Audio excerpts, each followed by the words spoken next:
After being kicked out of the system at 17, a boy and his younger brother discover a forgotten well house on a piece of land left by their grandmother. What they find inside won't just give them a future, it will rewrite their entire past. If you've ever felt lost, like the world had forgotten you, I want you to stick around for this one. This story is for you, and if it resonates, maybe hit that subscribe button, because we're building a community here for people who've had to fight for their second chance. The air on the curb outside the group home had a specific kind of cold. It wasn't the bracing, clean cold of a winter morning in the mountains.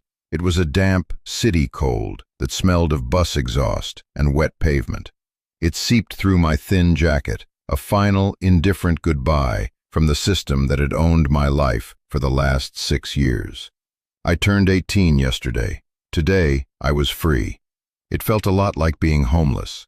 My brother Sam sat on our only suitcase, his knees pulled up to his chest. He was 14, all sharp angles, and a face that was trying to decide between being a kid's and being a man's. He didn't look at me.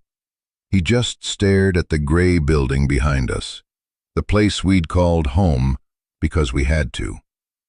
"She's not coming back out, is she?" he asked. His voice was small, swallowed by the morning traffic starting to build on the boulevard. I shook my head, even though he wasn't looking. "No, Sam. That was it." That was it was Ms. Albright, my caseworker for the last 2 years, walking me to the door, handing me a thick manila envelope and saying, "Good luck, Leo." She'd looked tired. Her smile didn't reach her eyes. It never did. She was a good person, I think, trapped in a job that was designed to break good people. She'd tried, but trying doesn't pay rent. The envelope felt heavy in my hands, a dense brick of bureaucracy. My final discharge papers, my birth certificate, my social security card, a debit card with the $500 the state gives you to start your new life. $500 to erase 18 years of someone else raising you. It felt like an insult. I shoved my free hand into my pocket, the cold one, and felt the smooth, worn metal of the key. It had been in the envelope, too, tucked into a smaller, yellowed envelope with my name on it, written in a spidery hand I didn't recognize. There was no note, just the key. An old-fashioned skeleton key, the kind you see in movies about haunted mansions.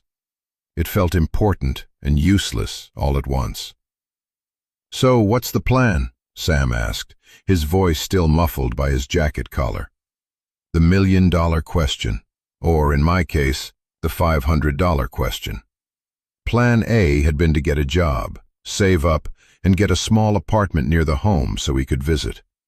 Plan A had depended on Mr. Henderson at the auto shop, holding the mechanic's apprentice job for me. I'd called him yesterday. He'd sounded genuinely sorry. "They made me fill it, Leo. I couldn't hold it open forever. Insurance, you know." I knew. It was always insurance, or liability, or policy, words that meant no. So we were on to Plan B. The problem was, there was no Plan B. There was just this curb, this suitcase, this envelope, and a slowly dwindling sense of hope. "I don't know yet," I said, the words tasting like failure. "First, let's get some breakfast, then we'll figure it out." I tried to sound confident, like a proper older brother, the man of the family.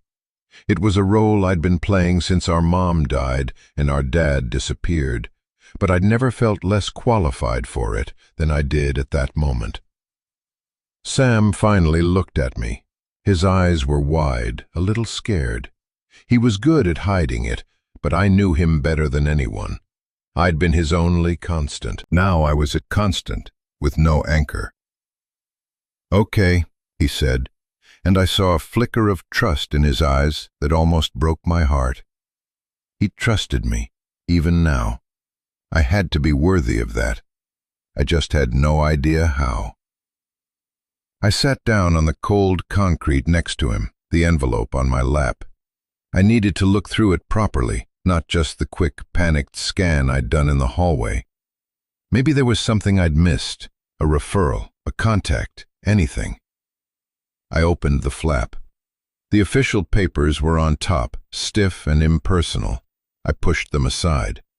Underneath them was the debit card, another form, and a folded, thick document that felt different. It was old paper, soft at the creases. I unfolded it carefully. It wasn't a state form. It was a quitclaim deed. My eyes scanned the legal jargon, words I barely understood. Grantor, grantee, parcel, jurisdiction. Then I saw the names. Grantor, Evelyn Reed, our grandmother, my mom's mom. We barely knew her. She'd sent a card with $20 for my birthday until I was about 10, and then they'd stopped. Mom had always said she was distant. Grantee, Leo Reed, in trust, my name. And then I saw the description of the property. A 1/4 acre of land in a place called Blackwood Valley. I'd never heard of it. Attached to the deed with a rusted paperclip was a tax notice. It was bright red, stamped overdue in huge letters. The amount listed made my stomach clench. $12,450. For a 1/4 acre of what was probably just dirt and weeds in the middle of nowhere. It was a joke. A cruel, cosmic joke. Kick a kid out on the street and hand him a bill for 12 grand. Tucked behind the tax notice was a small, folded piece of notebook paper. It was from Ms. Albright. Her handwriting was a hurried scrawl. Leo, your grandmother filed this with the county clerk years ago. It was set to transfer to you on your 18th birthday. She passed away 5 years ago. I'm sorry. I know this isn't much, but it was her last wish that you have it. The county is threatening to seize the land for back taxes. This was all I could do. Be careful. Be careful. It was the kindest thing anyone had said to me all day. I stared at the deed, the tax bill, the note. My grandmother. She hadn't just stopped sending cards. She'd died. No one had told us. And she had left me this. A piece of land. A piece of debt. A final, confusing gesture from a woman I barely remembered. Sam leaned over, peering at the papers. What is it? It's from Gran, I said, my voice hoarse. She left us something. I showed him the deed. He traced the name Evelyn Reed with his finger. I remember her, he said softly. She smelled like cinnamon. I'd forgotten that. But as soon as he said it, the memory hit me like a phantom limb. A faint, warm scent from a brief hug in a hospital hallway, a lifetime ago. It was the only real memory I had of her. A piece of land, a key, a warning. It wasn't a plan, but it was something. It was the only something we had. I looked at the debit card, then at the bus station across the street. Blackwood Valley. I had no idea where it was, but it had to be better than this curb. It had to be. My hand closed around the old key in my pocket. It felt a little warmer now. We spent 2 hours in the bus station cafe, nursing 2 cups of coffee Sam was probably too young to be drinking. I bought a map of the state from the gift shop, the kind that folds out into a giant, unmanageable sheet. We spread it across the sticky table, and after 10 minutes of searching the index, we found it. Blackwood Valley wasn't a town. It was just a name printed in tiny letters, tucked between 2 green-shaded areas that meant national forest land, about 200 miles north. A single, thin gray line led to it from a slightly thicker line that was a state highway. It was, for all intents and purposes, the middle of nowhere. There's nothing there, Sam said, his finger hovering over the spot. He wasn't wrong. The map showed no towns, No symbols for services, nothing. Just the name. "There's a quarter-acre of land that belongs to us," I corrected him, trying to inject a confidence I didn't feel. "Maybe." He looked at the terrifying red tax notice I'd laid next to the map. And a $12,000 bill. He was pragmatic, my brother. He always had been. He got that from our mom. I got her worrying. It was a terrible combination. "Ms. Albright said the county is threatening to seize it," I emphasized. "They haven't yet. That means we have time. Maybe." The word maybe was doing a lot of heavy lifting in my new life plan. I pulled out my phone, a cheap prepaid model with a cracked screen, and searched for the Blackwood Valley County Assessor's office. I found a number and called, my heart pounding a nervous rhythm against my ribs. A bored-sounding woman answered. "Assessor's office?" I explained the situation as best I could, giving her the parcel number from the deed. I could hear her typing on a keyboard that sounded like it was from the Stone Age. Loud, clacking sounds. "Yep, got it here," she said after a long silence. "Reed property, quarter-acre, unimproved. And yeah, you've got a hefty lien on it, $12,456.14 in arrears. It's scheduled for auction in 90 days. 90 days. The words hung in the air. It might as well have been 90 minutes. "Is there any way to get an extension, a payment plan?" I asked, my voice sounding desperate even to my own ears. She laughed. It was a short, dry, humorless sound.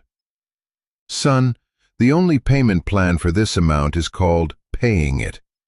You got 90 days to come up with the full amount, or the bank that holds the lien takes the property. Next." The line went dead. I lowered the phone, the cheap plastic feeling slick in my sweaty palm. A bank, not the county.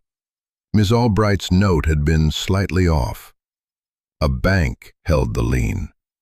That felt worse somehow, more impersonal, more final. Sam was watching me, his expression unreadable. 90 days, I told him. He just nodded. The silence between us stretched, filled with the clatter of the cafe and the low rumble of buses arriving and departing. We were two islands in the middle of a river of people who had places to go. "So we can't go," he said finally.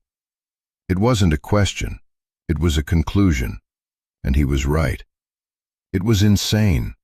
Heading 200 miles into the wilderness to claim a piece of land we couldn't afford, with winter coming on, with only $500 to our names. It was a stupid, childish fantasy. The sensible thing to do was to find a shelter. For me to find any job, washing dishes, anything. To try to save, to survive. But I looked at Sam, at the way his shoulders slumped, the way he was trying so hard to be brave, and I felt a hot surge of something that wasn't sensible at all. It was defiance. The system had a plan for kids like us.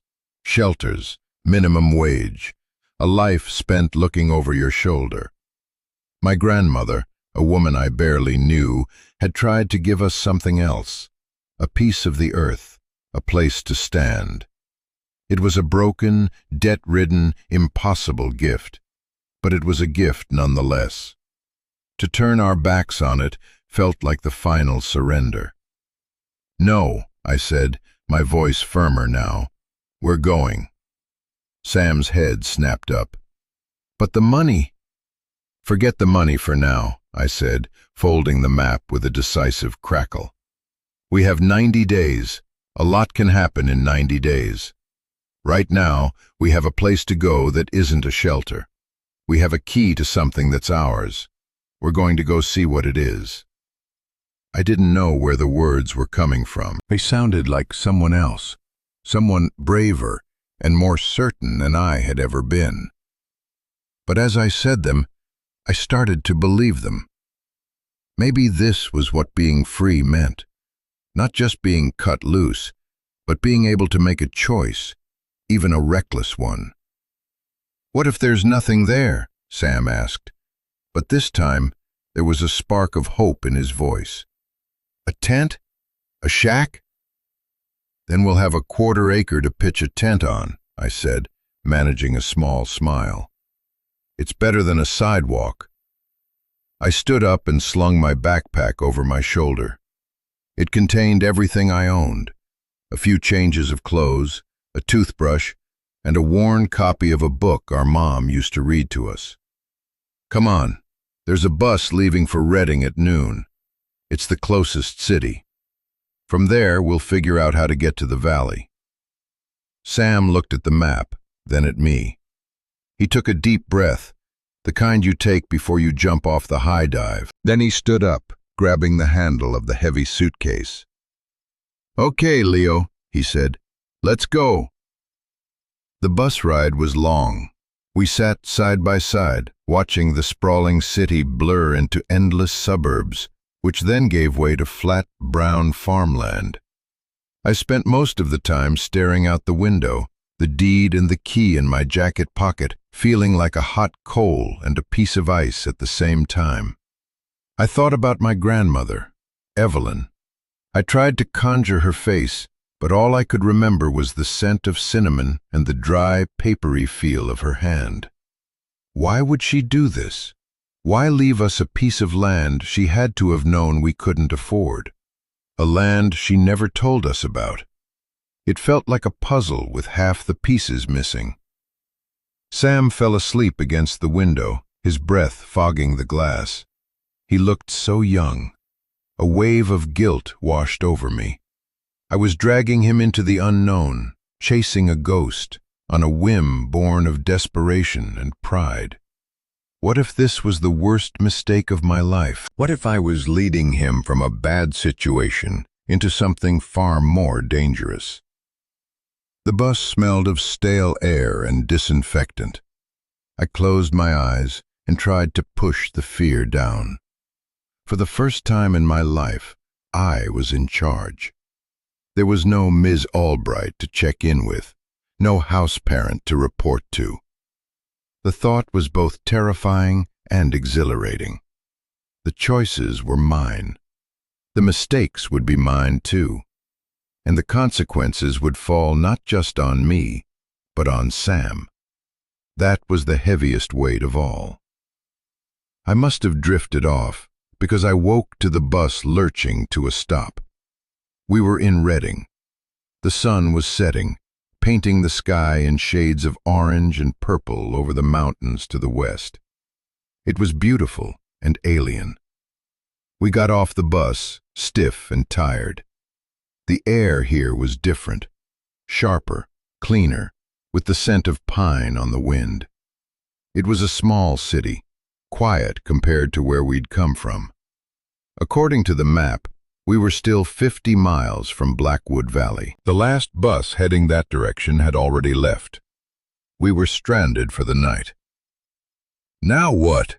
Sam asked, pulling his jacket tighter. The temperature was dropping fast. I looked at our remaining cash. After the tickets, we had less than $300. A motel would eat a huge chunk of it. "We find a cheap motel," I said. "Just for tonight. Tomorrow, we'll catch the first bus out." The motel we found was on the edge of town, the kind of place with a flickering neon sign and doors that opened directly onto the parking lot. The room was small and smelled of stale smoke and bleach, but the beds were clean and the water in the shower was hot. It felt like a palace. After we'd showered, we walked to a nearby diner and had burgers and fries. We ate in silence, both of us too tired and overwhelmed to talk. Back in the room, Sam was asleep in minutes. I stayed up, sitting in the one lumpy armchair, the deeds spread out on my lap under the dim light of the bedside lamp. "Be careful," Ms. Albright's words echoed in my head. What was I supposed to be careful of? The bank? The debt? Or something else entirely? I looked at the key sitting on the nightstand. It was ornate, made of dark, heavy iron. It didn't look like a key to a piece of empty land. It looked like a key to a door, a real door. A profound and unsettling thought began to form in my mind. What if the land wasn't unimproved? What if the bored woman on the phone was wrong? What if there was something standing on that quarter-acre in Blackwood Valley? Something with a lock. Something our grandmother wanted us to find. The thought sent a shiver down my spine that had nothing to do with the cold. It was the first real flicker of hope I'd felt all day. Not the desperate, defiant kind, but something quieter, deeper. The hope of a mystery about to unfold. I fell asleep in the chair, the deed clutched in my hand, and for the first time in years, I dreamed of a house I had never seen. The next morning, the world was painted in shades of gray. A thick, wet fog had rolled in overnight, blanketing the town and muffling all sound. It felt like the world was holding its breath. We checked out of the motel at dawn and walked to the bus station, the fog chilling our faces and dampening our clothes. There was only one bus a day that went up State Highway 299, the road that would take us close to the valley. It was an old, rattling machine that looked like it had been in service since the dawn of time. We were the only passengers. The driver, a weathered man with a kind, tired face, looked at our tickets and then at us. "Blackwood Creek Bridge?" he asked, raising an eyebrow. "There's nothing out there, kids, just trees." "We're meeting family," I lied. The lie came easier this time. He just shrugged, as if he'd seen it all before. "All right, it's about a 2-hour ride. I'll give you a shout when we're getting close." The bus groaned its way out of the station and began the long, winding climb into the mountains. The fog was so thick I could barely see the trees lining the road. It pressed against the windows like a living thing. We were suspended in a world of white. Sam was quiet, staring out into the featureless void. I couldn't tell what he was thinking. My own mind was a whirlwind of anxiety and anticipation. Every mile we traveled felt like a step further away from any world we had ever known. We were truly on our own, heading towards a place that didn't exist on any map but ours. After what felt like an eternity, the driver's voice crackled over the bus's old intercom. "Blackwood Creek Bridge, coming up in about 5 minutes. You boys sure this is your stop?" "Yes, sir," I called back, my voice sounding thin. "Thank you." The bus slowed, its air brakes hissing, and pulled over to the side of the empty 2-lane highway. The driver opened the door. "Bridge is just around that bend," he said, pointing into the fog. "The valley road is on the other side. Good luck to you." We grabbed our bags and stepped out. The bus door closed behind us with a pneumatic sigh, and a moment later, the red taillights were swallowed by the mist. And then there was silence. A profound, absolute silence unlike anything I had ever heard. No cars, no sirens, no people. Just the faint, dripping sound of water falling from the unseen trees onto the wet asphalt. The air was thick with the smell of pine and damp earth. It was clean and wild. "Whoa," Sam breathed, turning in a slow circle. "It's quiet." "Yeah," I said. We stood there for a minute, 2 lost figures on the edge of an empty road, the world we knew gone, the world ahead a complete mystery. "Come on," I said, hoisting the strap of my backpack higher on my shoulder. "Let's go find our valley." We walked around the bend and saw the bridge. It was an old steel truss bridge, its green paint peeling, spanning a deep gorge. We couldn't see the bottom. The fog was too thick. On the far side of the bridge, almost hidden by overgrown bushes, was a narrow, unpaved road. A single, weathered wooden sign was posted next to it. The letters were faded, but I could just make them out. Blackwood Valley Road. This was it. We crossed the bridge, our footsteps echoing on the metal grating. The gorge below seemed to fall away into nothingness. It was unnerving. The valley road was more of a dirt track than a road. It plunged immediately into a dense forest of towering pines and firs. The fog was even thicker in here, the light dim and gray. We walked for what felt like miles. The road was muddy and uneven, and Sam struggled with the heavy suitcase. After a while, I took it from him, my own arms aching. We didn't speak. The only sounds were our breathing and the squelch of our shoes in the mud. The deed said the parcel was 1.4 miles down the valley road. I had no way to measure the distance except by time. I guessed we'd been walking for about half an hour when the trees began to thin.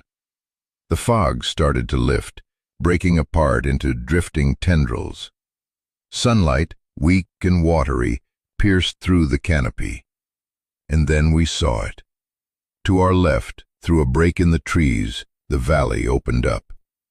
It was a long, narrow slash of green, cradled between steep, wooded mountainsides. A creek, the same Blackwood Creek the bridge had crossed, snaked through the middle of it, silver in the pale light. It was beautiful, more beautiful than I could have imagined. But the beauty was marred. Here and there we could see the signs of what Ms. Albright's note had hinted at. Survey stakes with bright pink ribbons. Cleared patches of land that looked like raw, open wounds. The beginnings of a new road being cut into the opposite hillside. Development. They were coming for this place. About 100 yards further down the road, we saw a rusty, leaning mailbox with the faint numbers 214 painted on its side. The parcel number from the deed. This was it, our land. A narrow, barely there driveway, more like 2 tire ruts, led from the road into a grove of alder trees. We followed it. The driveway opened into a small, lumpy clearing, and my heart sank. The woman on the phone had been right. It was unimproved. The quarter-acre was a tangle of overgrown grass, thorny bushes, and a few scraggly pine trees. In the center of it all sat the saddest-looking thing I had ever seen. It was a small, ancient travel trailer, maybe 20 feet long. Its aluminum shell was dented and streaked with years of grime. The windows were cracked, and one was boarded up with a piece of plywood. A blue tarp was stretched over part of the roof, held down with rocks. It looked derelict, abandoned. It looked like the end of the line. "Oh," Sam said. His voice was flat with disappointment. "That's it?" I didn't answer. I walked slowly towards the trailer, my boots sinking into the soft, damp ground. The hope that had been building in my chest collapsed into a cold, heavy lump. This was our inheritance, a tin can in a field of weeds. The door of the trailer was slightly ajar. I pushed it open. It creaked horribly. The smell that wafted out was a musty mix of mildew, rust, and old, trapped air. I stepped inside. It was a wreck. The small kitchenette was covered in dust and mouse droppings. The upholstery on the tiny dinette bench was ripped, yellow foam spilling out. At the back, a mattress was stained and bare. It was completely, utterly hopeless. I had dragged my brother 200 miles for this, for a ruin. I felt a stinging behind my eyes and turned away, back towards the door, so Sam wouldn't see. And that's when I saw it. Beyond the trailer, at the far edge of the clearing, tucked back into the trees, was a small structure I hadn't noticed before. It was made of dark, moss-covered river stones with a steeply pitched wooden roof. It was no bigger than a garden shed, but it was built, solidly built. It had a single, heavy-looking wooden door, bound with black iron hinges, and in the center of the door was a large, ornate iron lock. A lock that looked exactly like it was made for the old, heavy key in my pocket. It was a well house. My breath caught in my throat. I stood frozen in the doorway of the derelict trailer, staring at the stone structure. It was so different from the trailer, so out of place. The trailer was a thing of cheap metal and decay, a symbol of transience. The well house looked ancient, permanent. It seemed to have grown out of the earth itself, solid and unyielding. "Leo, what is it?" Sam asked from behind me. He had followed me to the trailer's door. I didn't answer. I stepped back outside, my eyes fixed on the little stone building. I started walking towards it, my steps slow and deliberate, as if I were approaching a wild animal. The grass was taller here, brushing against my jeans. The air felt cooler, shaded by the thick branches of the fir trees that sheltered the building. Sam followed, his footsteps quiet behind me. The well house was beautiful, in a rugged, forgotten way. The stones were fitted together with incredible precision, gray and black, and flecked with quartz that glittered faintly even in the dim light. Green moss grew in the crevices, soft as velvet. The roof was made of thick cedar shakes, curled and silvered with age. But it was the door that held my attention. It was made of thick, dark planks of wood, held together with hand-forged iron straps.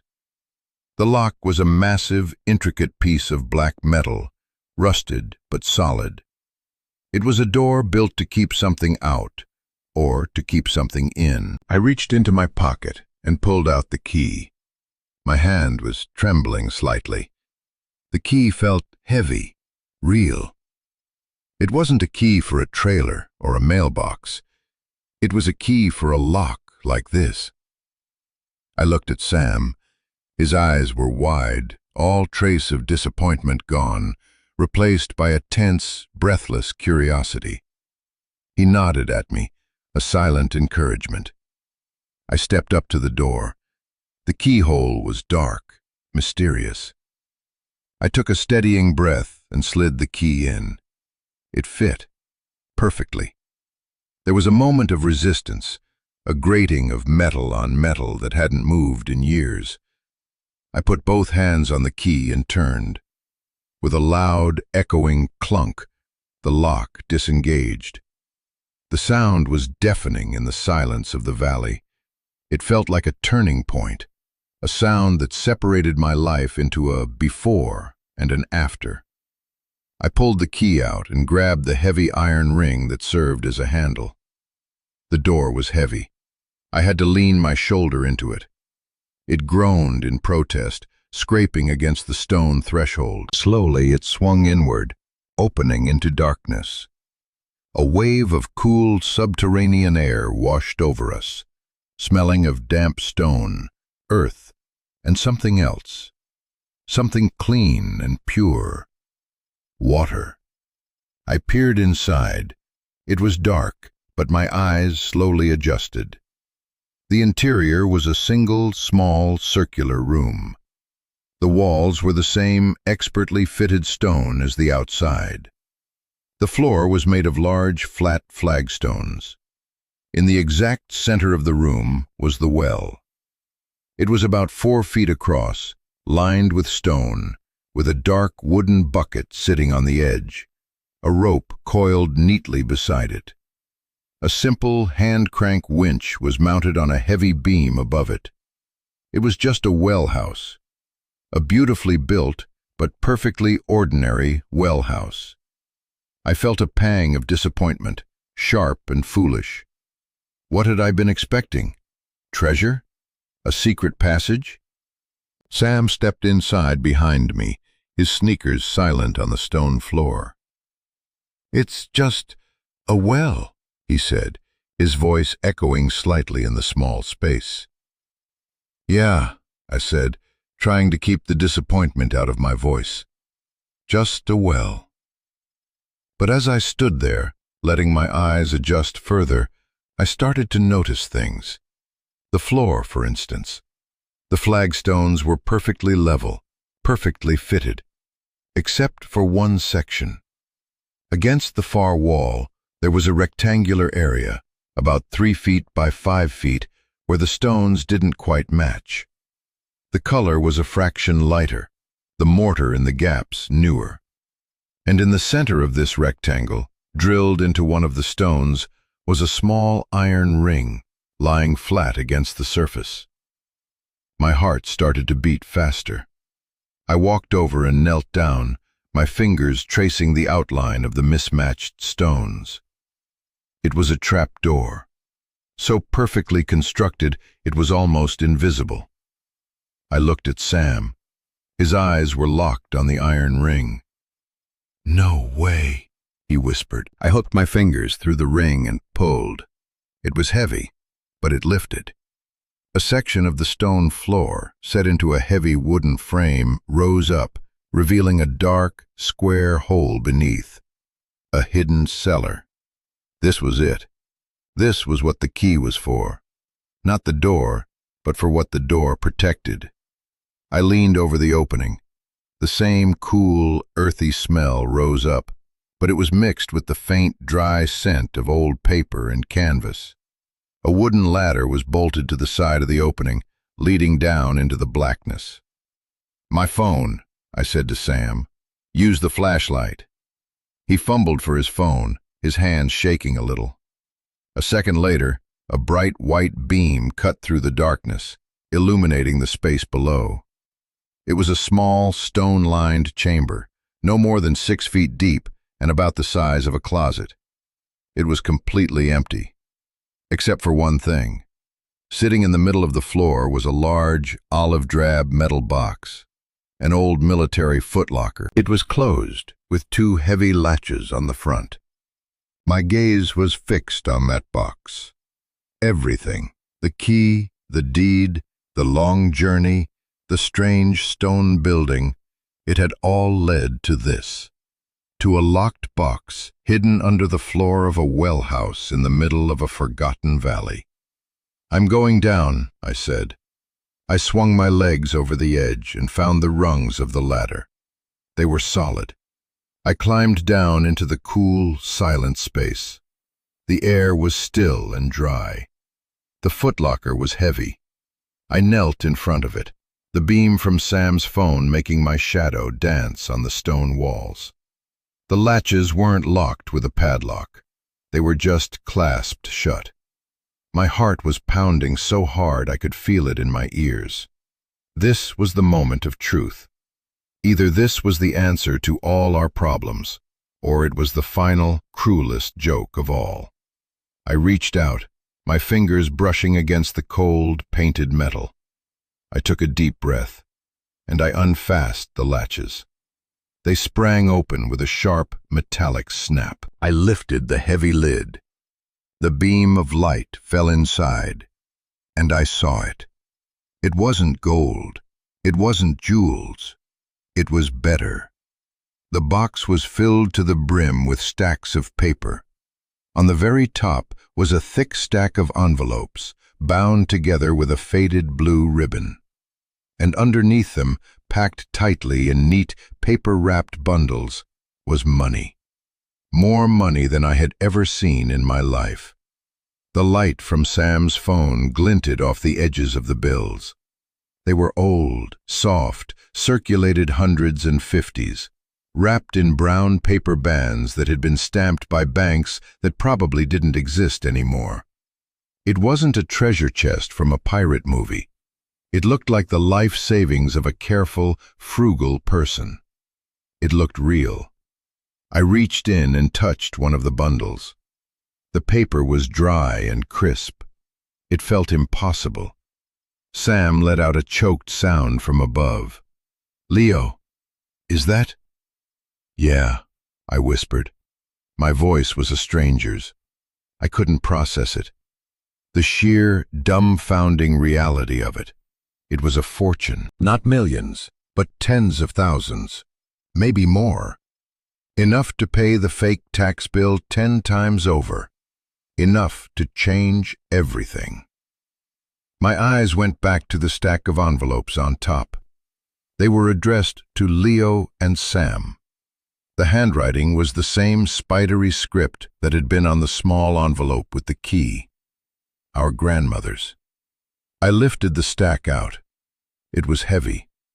There must have been 20 letters, all sealed. The one on top simply said, "Read this first." I sat back on the cold stone floor of the cellar, the bundle of letters in my lap, the footlocker full of money open in front of me. The world outside, the group home, the city, the debt, the fear, it all just faded away. There was only this small, hidden space and the secrets it held. "Come down here," I said to Sam, my voice still shaky. He scrambled down the ladder, his eyes wide as dinner plates, fixed on the money. He knelt beside me, speechless. He reached out a hand, as if to touch it, then pulled back, like it might burn him. I handed him the top letter. "She left us letters," I said. My fingers fumbled with the brittle paper of the envelope. I broke the seal and unfolded the single sheet inside. The letter was dated 6 years ago, just a few months before she died. The ink was slightly faded. "My dearest boys," it began. "If you are reading this, it means several things.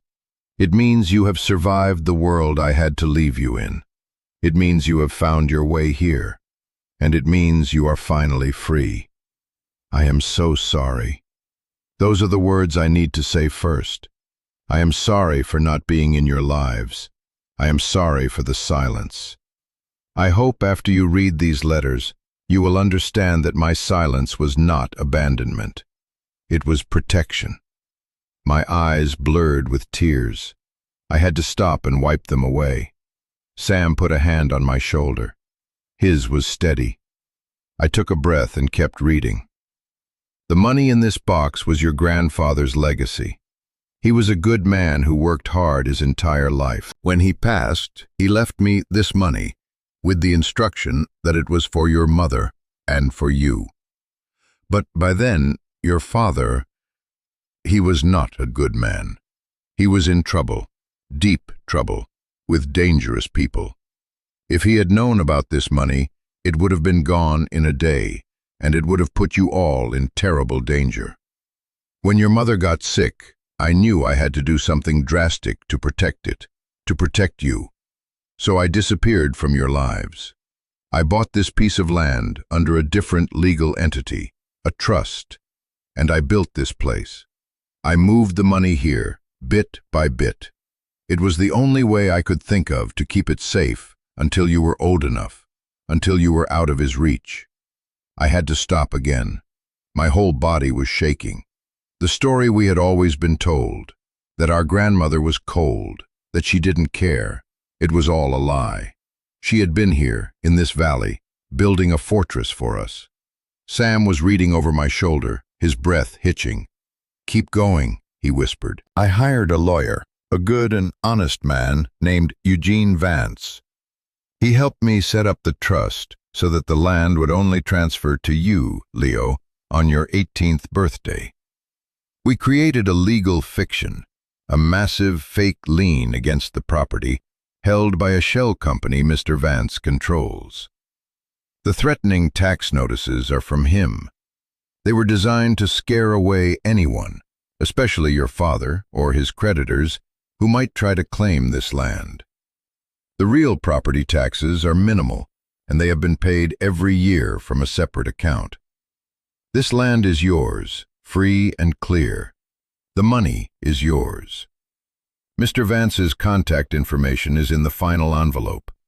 He is expecting your call. He will help you with the rest." I lowered the letter. My mind was reeling. A fake lien, a shell company, a secret lawyer. It was like something out of a movie. Our grandmother hadn't been a distant, cold woman. She had been a spy, a warrior. She had orchestrated this entire elaborate deception to protect us, to give us this, a home, a future. "She didn't leave us," Sam said, his voice thick with emotion. "She saved us." I looked at the money, then back at the letters. This wasn't just cash in a box. It was a life's work. It was a grandmother's love forged into a secret, desperate plan. I cried then. Not quiet, stinging tears, but deep, racking sobs. I cried for the years of feeling alone.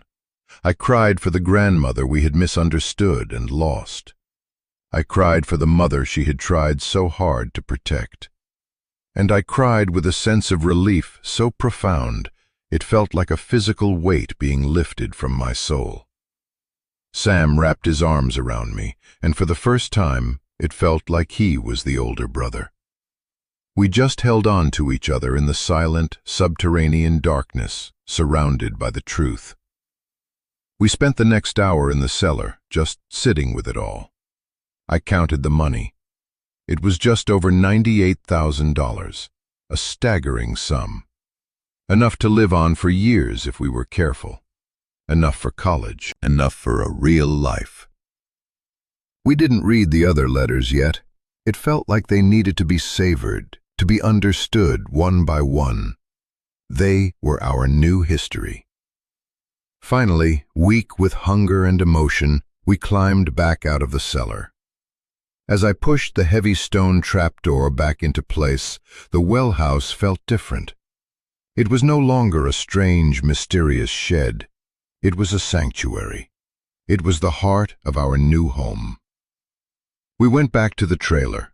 It still looked sad and derelict, but now it looked different too. It looked possible. With a fraction of the money in the box, we could fix this place. We could make it livable. We could buy a generator, a new water tank, fix the roof. For the first time, when I looked at it, I didn't see a ruin. I saw a project. I saw a beginning. That night, we slept in the trailer. We found some old, dusty blankets in a cupboard and laid them on the cleaner of the two dinette benches. It was cold and uncomfortable, but as I lay there in the darkness, listening to the sound of the wind in the pines and Sam's steady breathing, I felt a sense of peace I hadn't felt in my entire life. I wasn't on a curb. I wasn't in a shelter. I wasn't in a system. I was home. It was a broken, messy, complicated home, but it was ours. Given to us through a sacrifice I was only just beginning to comprehend. The next morning, I found the envelope with the lawyer's information. Eugene Vance. There was a phone number and an address in a small town about 30 miles away. It was time to make the call. It was time to find out what happened next. The decision to call the lawyer felt monumental. It meant stepping out of the secret world our grandmother had built and into the real one, where her plans would be tested. I walked out of the clearing and up the dirt road to the highway, the only place I could get a cell signal. The air was crisp and cold, the sky a brilliant, cloudless blue. The valley was silent, except for the gurgle of the creek and the cry of a hawk circling high overhead. I leaned against the cool metal of the bridge railing, took a deep breath, and dialed the number. An older woman with a kind, professional voice answered. "Vance and Associates?" "Hello," I said, my voice cracking slightly. "I'm trying to reach Mr. Eugene Vance. My name is Leo Reed." There was a pause. Not a confused pause, but a weighted one. "One moment, please," she said. A few seconds later, a man's voice came on the line. It was calm and steady, with a gentle, gravelly quality. Mr. Reed, this is Eugene Vance. I have been waiting for your call for a very long time." Hearing those words sent a jolt through me. He was real. This was all real. "You have?" I asked, stupidly. "Indeed," he said. "Your grandmother was a very special client, and a very dear friend. I take it you found her final correspondence?" "Yes, sir. We found everything." "Good," he said. There was a warmth in his voice now. "I'm very glad to hear it. I'm glad you're safe. Your grandmother, Evelyn, she worried about you and your brother every single day." I had to swallow past a lump in my throat. Can you tell me what happens now?" "Of course," he said. "Legally, the situation is quite straightforward.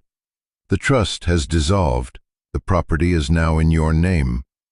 The lien is, as she explained, a fiction we can make disappear with a single phone call. The money is yours, untraceable and clean. You are, for all intents and purposes, a free man with a home and a significant nest egg. Congratulations, son." It was too much to take in. I just stood there, speechless, staring at the water rushing in the gorge below. "However," he continued, his voice turning more serious, "there is a complication, one that Evelyn couldn't have fully anticipated." My stomach tightened. "What is it?" "It's the valley itself," he said. "Over the past few years, a large development corporation, West Tech Resorts, has been buying up all the private parcels in Blackwood Valley. They're planning a massive ski resort and golf community. They've been aggressive, and they've gotten almost everyone to sell. Your grandmother's quarter-acre is one of the very last private holdings, and it happens to be situated right where they want to build their main access road." I thought of the survey stakes with their pink ribbons, the raw gash of the new road on the opposite hill. That was them. "They've been sending us offers for years," Mr. Vance said, "addressed to the shell company that holds the lien. At first, they were lowball offers, but lately they've gotten substantial. They are getting desperate."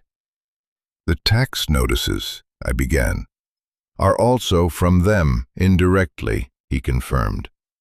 "They've been pressuring the county, filing nuisance claims, trying every legal trick in the book to force a foreclosure auction so they could snap it up. They're the bank the woman at the assessor's office mentioned. They bought the non-existent debt from our shell company for pennies on the dollar, thinking they were pulling a fast one. They have no idea the lien is invalid." The complexity of it all made my head spin. My grandmother hadn't just been protecting us from our father. She had inadvertently thrown a wrench into the gears of a multi-million-dollar corporation. "So what do we do?" I asked. "Well, that's the choice you have to make," Mr. Vance said calmly. "It's a choice Evelyn wanted you to have. Option 1, we tell Westtech to get lost. We file the paperwork to dissolve the lien, pay the real back taxes, which are about $200, by the way, and you and your brother live on your land. They will fight you. They will make your life difficult. They'll use lawyers and intimidation. It will be a battle." A battle? I was just a kid. I didn't know how to fight a corporation. "What's option 2?" I asked, my voice small. "Option 2, he said, and I heard a sigh on the other end of the line. "We play their game. I contact them as the representative of the lien holder. I tell them we are foreclosing, but that we'd be willing to sell them the property directly to avoid the hassle of an auction. They've already indicated they are willing to pay a premium. Their last informal offer was for $300,000. I almost dropped the phone. $300,000. on top of the nearly 100,000 in the box. It was an insane amount of money. Life-changing, runaway, and never-look-back money. We could sell it? I asked, my mind racing. Yes, you could sell it, take the money, and disappear. You and your brother could go anywhere, do anything. No one could blame you. It would be the easy way out. The easy way out. The words hung in the air. I looked back down the dirt road, towards the clearing I couldn't see. I pictured the little stone well house, the cool, quiet cellar. I pictured my grandmother, a woman I barely knew, building it stone by stone, creating this sanctuary for us. She hadn't done all that so we could take the easy way out. She had done it to give us a home, a place to stand our ground. What would she have wanted me to do? I asked Mr. Vance, the question coming out before I could stop it. There was a long silence on the phone. When he finally spoke, his voice was soft. Evelyn was the most stubborn woman I have ever met. She loved this valley. She saw it as a refuge. She fought for this little piece of it with everything she had. But, he added, she also wanted you to be safe and happy. The choice is yours, Leo, and yours alone. I closed my eyes. I thought of the endless series of temporary rooms, of other people's rules, of always being a guest, a case file, a problem to be managed. I thought of Sam and the look on his face when he'd realized our grandmother hadn't abandoned us. This land wasn't just dirt and trees. It was a promise. It was our history. It was the only real thing we had ever owned. To sell it would be like selling her memory. It would be like selling ourselves. We're staying, I said. The words came out clear and strong. There was no doubt in my mind. We're fighting. I could almost hear the smile in Eugene Vance's voice. I was hoping you'd say that, he said. Evelyn would be very, very proud of you, son. Now, here's what we're going to do first. I spent the next hour on the phone with him, my back pressed against the cold steel of the bridge.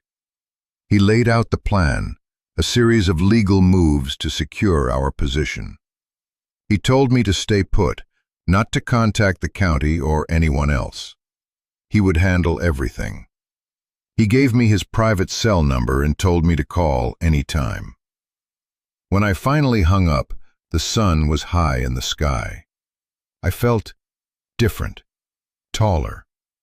The fear that had been my constant companion for as long as I could remember was still there, but it was smaller now. It was crowded out by a new feeling, purpose. I walked back to the clearing with a firm step. Sam was waiting for me, sitting on the steps of the trailer, whittling a piece of wood with his pocket knife. He looked up as I approached, his face anxious. "What did he say?" he asked. I sat down next to him. I told him everything. About the developers, the offers, the choice I had to make. When I was finished, he was quiet for a long time, just turning the piece of wood over and over in his hands. $300,000, he said finally, his voice a whisper. We could have gone anywhere. Yeah, I said. We could have. He looked up from the wood and met my eyes. His were clear and serious. You did the right thing, Leo, he said. This is our place. Gran wanted us to be here. He smiled, a small, real smile. Besides, where else are we going to find a secret hideout with a well in it? I laughed, a real, genuine laugh that echoed in the clearing. He was right. We were home, and we were ready for a fight. That was the moment my internal world shifted for good. It was the moment I stopped being a victim of my circumstances and started being the author of my own life. Have you ever had a moment like that? A single decision that changed not just what you were going to do, but who you were going to be. I know a lot of you watching have faced impossible choices. If you feel comfortable, I'd love for you to share a story in the comments about a time you chose the harder path because you knew it was the right one. Your stories matter. They remind us that we're not alone in these struggles. And if you're finding value in this, please consider subscribing. We're more than just a channel. We're a community of people who understand that the most important battles are the ones we fight for who we are. Now, let's get back to the valley. The days that followed were a strange mix of hard labor and quiet waiting. True to his word, Mr. Vance handled the legal storm. He filed the paperwork to clear the lien, paid the actual taxes, and sent a blistering letter to West Tech Resorts, informing them that the property was now privately owned and not for sale under any circumstances. Their response, he told me over the phone, was a mix of stunned silence and impotent rage. The fight was on, but for now, it was a war of paper and lawyers, happening far away from our quiet valley. Our battle was more immediate. It was with the trailer. We used $2,000 of the money from the box. It felt strange and momentous to spend the first of it, to start making the place livable. I found a guy in the nearest town who owned a flatbed truck and paid him to haul a new water tank, a small generator, and a load of lumber out to the property. The first time I fired up the generator and the single bare bulb inside the trailer flickered to life, it felt like a miracle. We were making light in the darkness. We spent 2 weeks working from sunup to sundown. We tore out the moldy carpet and insulation, scrubbed every surface until our hands were raw, and patched the holes in the walls. We replaced the broken windows and used a heavy-duty sealant to repair the leaking roof, covering it with a new, sturdy tarp. I was no carpenter, but I learned fast. Every nail I hammered, every board I cut, felt like an act of defiance. We weren't just fixing a trailer, we were building a fortress. Sam was my shadow, my second in command. He was tireless, hauling water from the well, helping me measure boards, and taking on the endless task of clearing the overgrown brush from the clearing. He found a rusty old scythe in a collapsed shed behind the trailer and took to it with a grim determination. Slowly, painstakingly, we carved out a space for ourselves. We were reclaiming the land, 1 square foot at a time. During the day, we worked. At night, exhausted and aching, we would sit at the newly repaired dinette table and read one of our grandmother's letters. We read them in order, 1 per night. Each one was a piece of the puzzle of her life and ours. She wrote about her husband, our grandfather, a quiet man who loved to fish in the creek. She wrote about our mother as a little girl, wild and free, running through this same valley. She wrote about her fears of our father, his charm that had soured into something dark and dangerous. She wrote about the heartbreak of having to cut herself off from us, watching from a distance as we were swallowed by the system.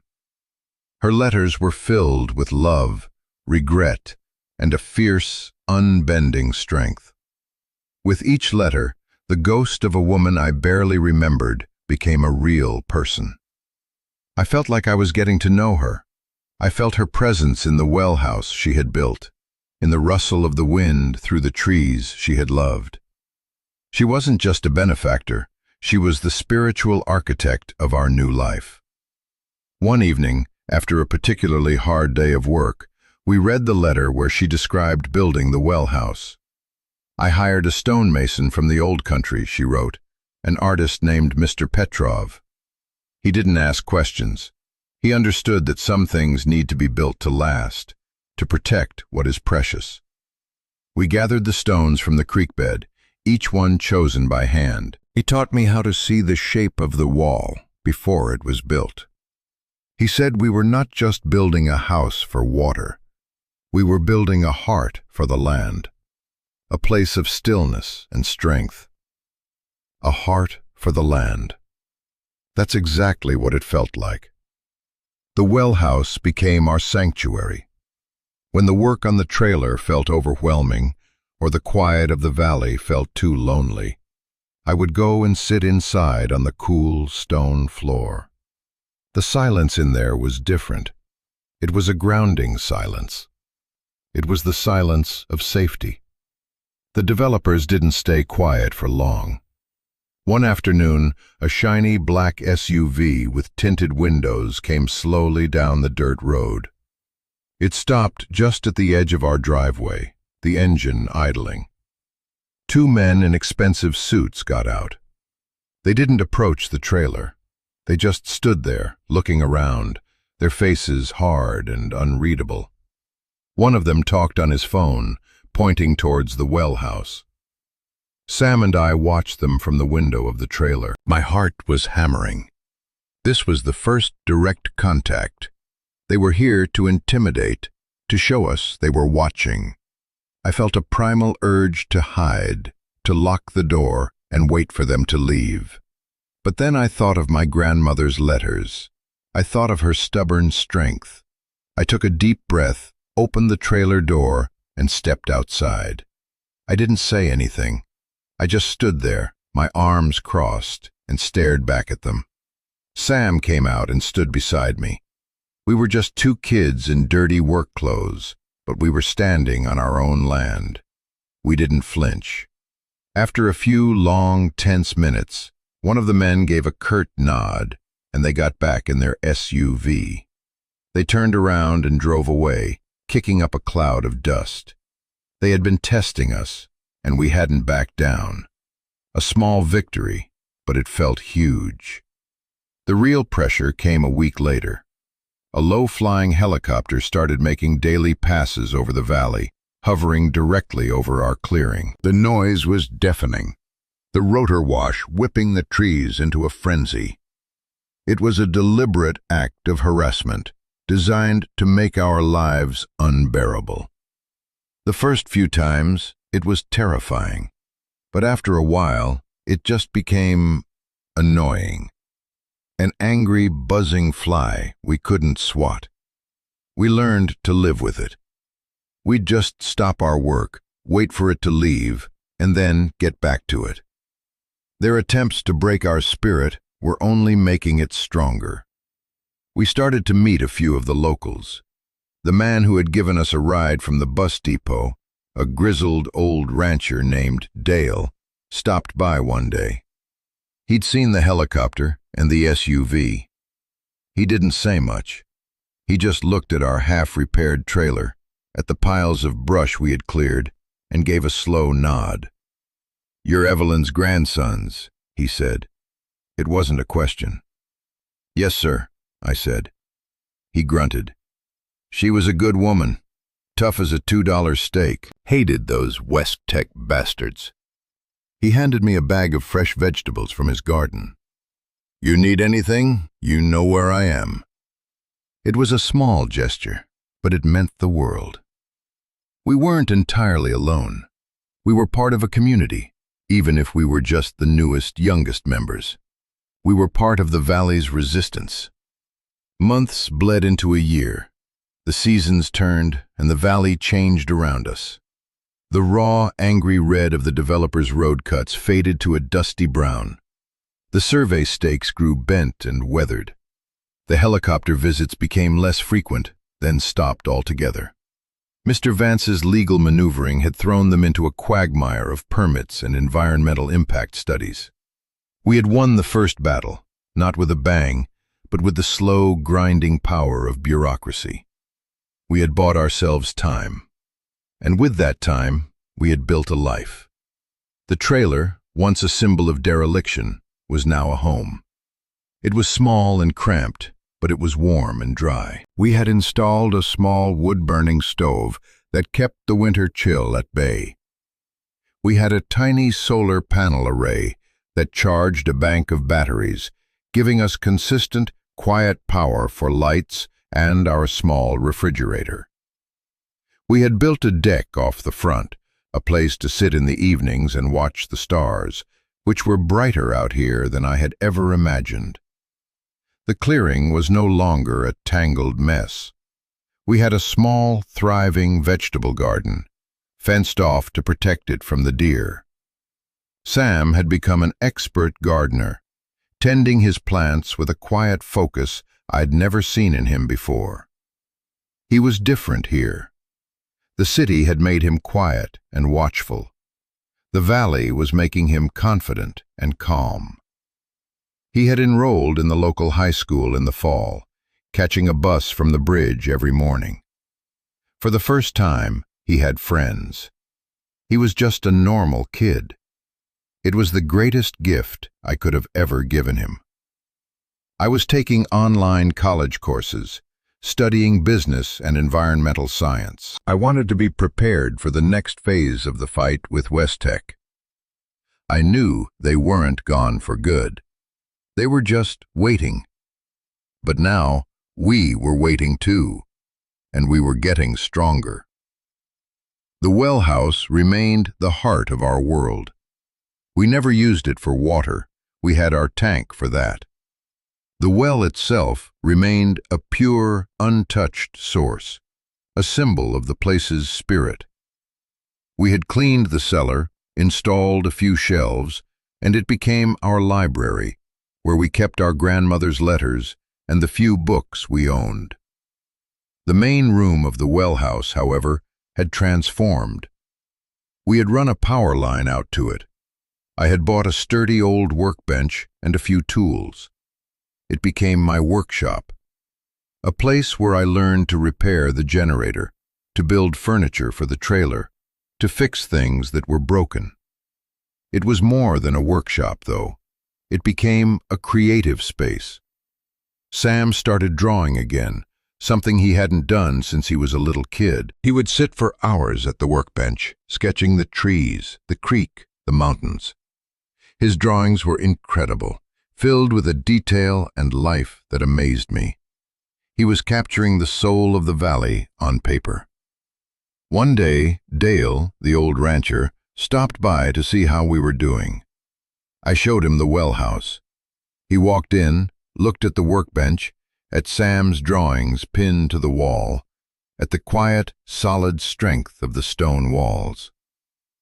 "You know," he said, his voice softer than I'd ever heard it, "when West Tech started buying everyone out, we all thought the valley was dead, that the spirit of this place was gone for good."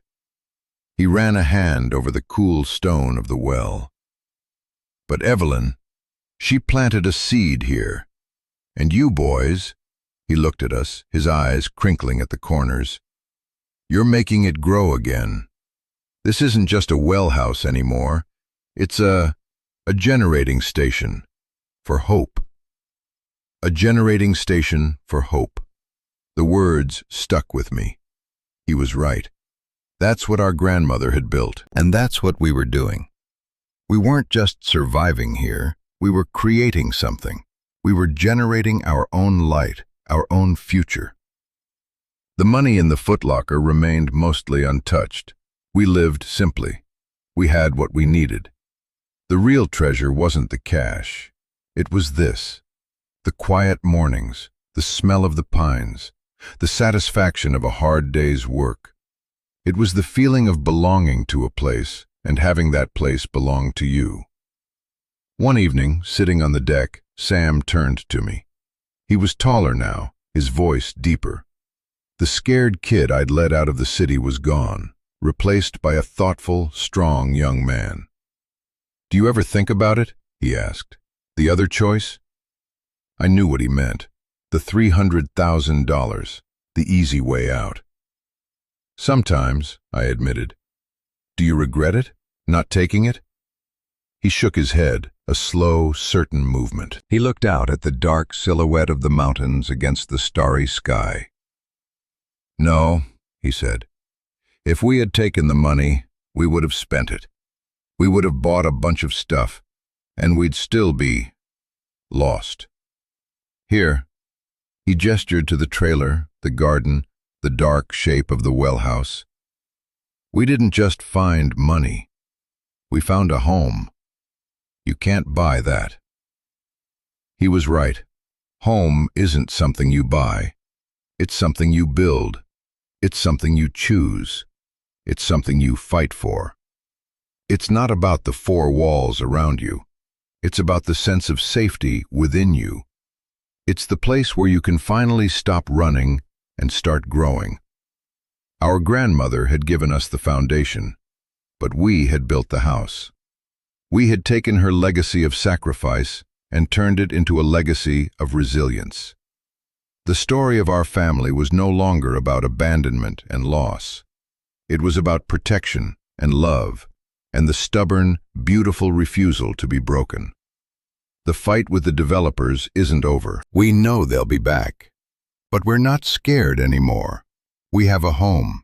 We have a community. We have a purpose.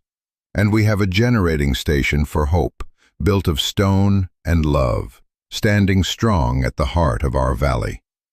Looking back, the past few years feel like a dream, but a solid one, the kind you can touch. The valley has become the only reality that matters. The world outside, the one of institutions and impersonal systems, feels like the ghost now. Our lives are measured in seasons, in the height of the corn in our garden, in the level of the creek after the spring melt. It's a simple life, but it's a real one. Sam is about to graduate from high school. He's become a remarkable artist. His drawings of the valley, its wildlife, its hidden corners, have a power to them that quiets the soul. The local arts council in town featured some of his work, and he sold 3 pieces to a gallery owner from the city. He's saving the money, talking about studying fine art and botany in college. He wants to document the unique ecosystem of this place, to use his art as another form of protection against the ever-present threat of development. He's found his voice, not in words, but in lines and shadows. I finished my associate's degree and have been working with Mr. Vance, learning the ins and outs of environmental law and land use policy. He's become a mentor, a grandfather figure. He says I have a good mind for it, a passion born of experience. My fight is with words, with legal briefs and zoning ordinances. Sam and I are a team, fighting the same battle on different fronts. The West Tech Corporation is still there, a dormant dragon on the other side of the mountain. Their project is tied up in court, thanks in large part to a coalition of local ranchers, environmental groups, and 2 stubborn brothers on a quarter-acre of land. We've become a symbol of sorts, the kids who said no. The story of our grandmother, of her secret plan, has become a local legend. It gives people hope. It reminds them that even against impossible odds, a single, determined person can make a stand that echoes through the years. The money from the Foot Locker is now in a proper bank account, managed by a financial advisor Mr. Vance recommended. It's our safety net, our war chest for the legal battles to come, and our seed money for the future. But we've never touched the principal. We live on what we earn. I do odd jobs for Dale and other ranchers, and Sam sells his art. We've learned that the greatest wealth isn't the money itself, but the independence it provides. It gives us the freedom to continue choosing the life we want, not the one we're forced into. The well house is still the center of our universe. I've run plumbing to it now, and it has a small, functional sink that draws clean, cold water directly from the well. We drink from it every day. It feels like drinking from the source of our own strength. Sam uses it as his primary studio, the cool, steady light perfect for his work. For me, it's a place of reflection. I often go there late at night with the last of our grandmother's letters. I don't read them anymore, I just hold them. I think about the incredible weight of her choices. She sacrificed her relationship with her daughter and grandsons to give us a future she would never see. She chose a lonely life so that we wouldn't have to. It's a debt I can never repay, except by living a life worthy of her sacrifice. By protecting this place she loved. By being the man she hoped I would become. This journey taught me that inheritance isn't about what you're given. It's about what you do with it. We were given a piece of land, a box of money, and a story. We could have taken the money and run, and the story would have ended there. It would have been a short, sad story about two lost boys who got lucky. But by choosing to stay, by choosing to fight, we transformed that inheritance. We turned it into a home, a purpose, and a future. We wrote the next chapter of the story ourselves, and it's a story that is still just beginning. The most important lesson I've learned is about the nature of home. Home isn't a place you find, it's a place you make. It's a choice you make every single day. To care for a piece of land, to stand up for your community, to protect the people you love, to build a life of meaning, even when it's hard, especially when it's hard. We were kicked out of one system only to find our place in another, older one. The system of the seasons, of the mountains, of a community bound together by a shared love for a piece of the earth. We found our home in a forgotten valley, in a derelict trailer, and in a small stone house built as a generating station for hope. And it has saved us in more ways than I can count. This story, our story, is for anyone who has ever felt like they were on the outside looking in. It's for anyone who has been handed a broken inheritance and has had to figure out how to make it whole. I know there are so many of you out there who have faced your own valleys, your own impossible choices. You've had to build your own well houses, your own sanctuaries, out of whatever scraps the world has given you. The truth is, the strongest homes are not the ones that are handed to us, pristine and perfect. They are the ones we build ourselves, nail by nail, stone by stone, out of struggle and hope. They are the ones that are infused with our own resilience. They are the ones that have cracks and patched roofs and stories etched into their very foundations. So I want to ask you to do something. In the comments below, I want you to tell me about your generating station for hope. It doesn't have to be a building. It can be a person, a passion, a community, a memory. What is the thing that you have built or nurtured in your life that gives you strength? What is the home you have made for your spirit? I'm going to read every single one of your comments because your stories of resilience are what fuel this channel. They are what remind me and everyone else here that we are part of a vast, invisible community of builders, of survivors, of hope generators. We are all fighting our own battles, but we are not fighting them alone. If this story resonated with you, if you believe in the power of second chances and the enduring strength of the human spirit, please hit that subscribe button. Join our community. Let's continue to share these stories, to lift each other up, and to remind the world that even in the darkest of valleys, a single light, a single act of stubborn hope can change everything. Thank you for listening. Be well and keep building.